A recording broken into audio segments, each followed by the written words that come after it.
جی السلام علیکم ویورس، آپ کا خادم، آپ کا بھائی دوست ندیم اختر خان قادری آپ کی خدمت میں حاضر ہوں۔ چونکہ اللہ تعالیٰ کے فضل و کرم سے، اللہ کی عنایتوں سے یہ ہمارے پاس ایک اللہ تعالیٰ کا مہمان مہینہ، بڑا مقدس، بابرکت و عظمتوں، شان و شوکت والا بابرکت مہینہ رمضان المبارک انشاءاللہ ہمیں نصیب ہوگا کہ 2-4 دن کے بعد انشاءاللہ چاند نظر آ جائے گا۔ تو اس ماہ مقدس کی قرآن کریم میں بھی بے شمار یعنی کہ آیات اس پر نازل ہوئیں، اور احادیث مبارکات میں بھی ماشاءاللہ سے بھرپور اس کی فضیلت بیان فرمائی آقا جان عالم صلی اللہ علیہ وآلہ وسلم نے۔ اللہ پاک قرآن میں فرماتا ہے کہ یا ایھا الذین آمنوا کتب علیکم الصیام کما کتب علی الذین من قبلکم لعلکم تتقون، کہ اے ایمان والو، تم پر روزے فرض کیے گئے ہیں جیسا کہ تم سے پہلے لوگوں پر روزے فرض کیے گئے تھے، تاکہ تم متقی یعنی کہ ڈرنے والے پرہیزگار بن جاؤ۔ اور احادیث مبارکہ میں اس کی بے شمار فضیلت آئی ہے ماہ مقدس کی، اور چونکہ اس کے اکثر بسروں کا دیکھا گیا ہے کہ اس کے 30 دن یا 29 دن کے رمضان کے روزے ہوتے ہیں، تو حدیث مبارکہ میں آتا ہے کہ اس کا جو پہلا عشرہ ہے وہ جان عالم صلی اللہ علیہ وسلم نے فرمایا کہ رحمتوں والا ہوتا ہے، اور اس کا جو دوسرا عشرہ وہ مغفرت والا، اور اس کا تیسرا عشرہ جہنم سے یعنی کہ آگ سے آزادی والا ہوتا ہے۔ تو یہ بڑے ہی نصیب اور مقدر کی بات ہے کہ اللہ تعالیٰ ہمیں یہ سعادت عطا فرمائے انشاءاللہ۔ تو اس کا ہمیں بھرپور یعنی کہ اس کی برکتیں لوٹنی چاہیے، اپنی زندگی کا ایک ایک لمحہ قیمتی سمجھ کر اس زندگی کو ضائع مت کریں، اور اس میں خوب رحمتیں لوٹیں، اور بجائے دنیا کی مصروفیات میں گم ہونے کی بجائے، دیگر جو ہے فضول کاموں سے بچنے کی بجائے، ہمیں فضول کاموں سے بچ کر عبادات میں، کثرت سے ذکر اذکار میں، قرآن کریم کی تلاوت میں اپنی زندگی کو گزارنے کی یعنی کوشش کرنی چاہیے۔ اور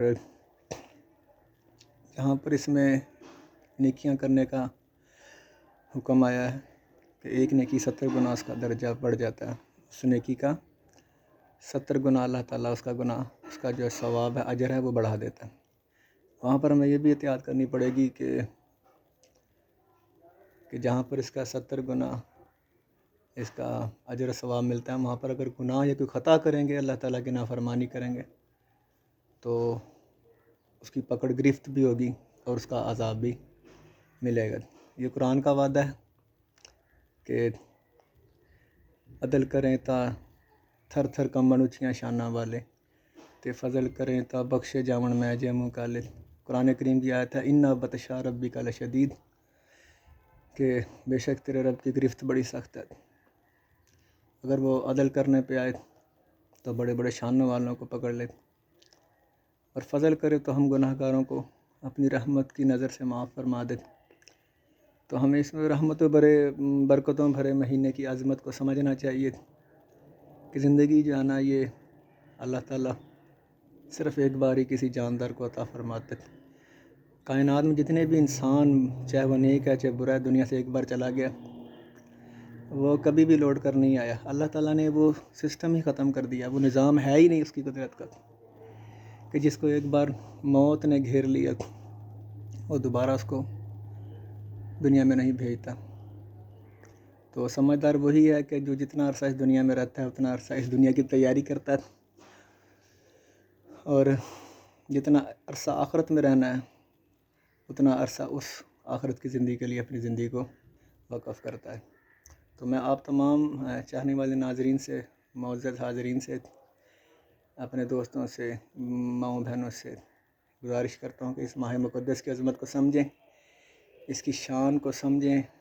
اس کی فضیلت کو سمجھیں، جانیں، اور اس میں بھرپور جانا اپنی زندگی کا جو لمحات ہیں، قیمتی اللہ پاک نے جو ہمیں سانسیں عطا فرمائی ہے، اس میں کثرت سے نیک اعمال کرنے کی ہمیں کوشش کرنی چاہیے، کثرت سے ذکر اذکار درود پاک کی کثرت کرنی چاہیے، بجائے فلمیں ڈراموں میں، شور شرابے میں، میوزک میں اور دیگر جو ہے نا فضول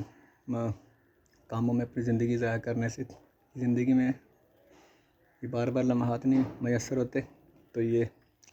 سمجھیں کہ اللہ تعالیٰ نے ہمیں اپنا فضل کرم کے دریا عطا فرمائے، اس میں خوب ہمیں غوطے لگانے چاہیے، خوب اس کی رحمتیں لوٹنی چاہیے، مغفرت کی دعائیں کرنی چاہیے اپنے لیے بھی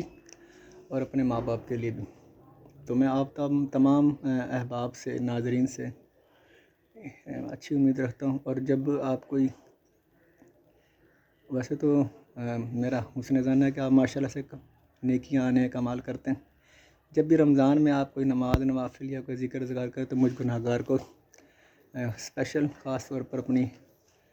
یعنی کہ دعاؤں میں مجھے یاد رکھنا۔ ندیم اختر خان آپ کا بھائی۔ السلام علیکم ورحمۃ اللہ وبرکاتہ۔ جزاکم اللہ خیر، انشاءاللہ۔